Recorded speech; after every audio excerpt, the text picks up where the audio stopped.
law enforcement officer, which is an H felony. That's a 6-year prison sentence as a maximum penalty. Throwing or discharging bodily fluids at a public safety worker, that's an I felony. That's 3.5 years in prison. Felony bail jumping, which is probably the easiest one for them to prove, which is the exposure is 6 years in prison.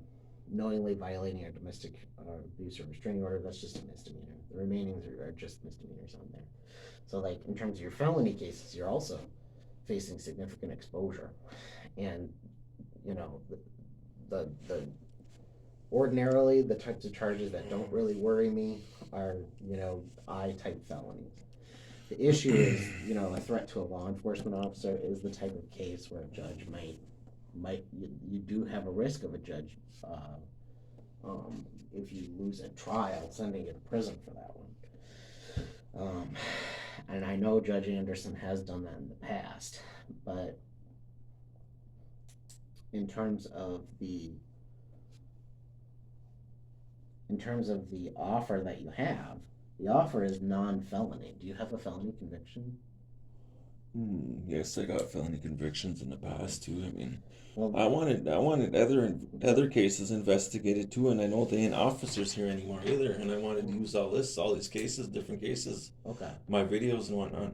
Well, I can investigate these cases for you. You know, that's the next step, right?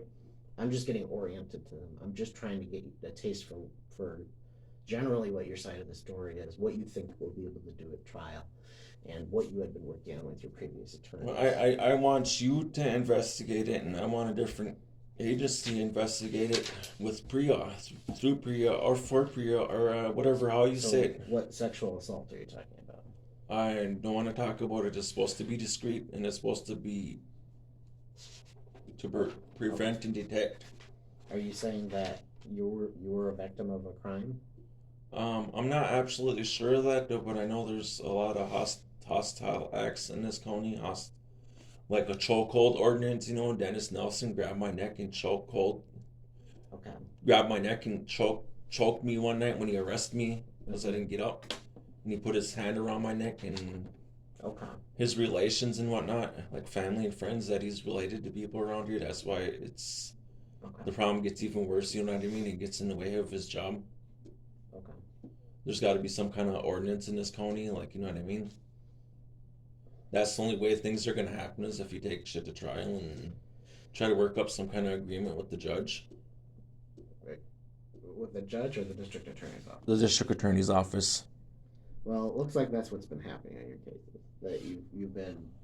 That these matters were set for trial, and the state tried to give you an offer they thought was reasonable. I'm just going to tell you the pros and the cons of this. Okay? Yeah, well, let's just wait till the next court date because I got to get to my appointment and whatnot. Okay. But yeah, see what happens at the next court date because this next court date's pretty sure it's pre-trial, and then we talk about it and see if they, you know what I'm saying? That's what I'm saying.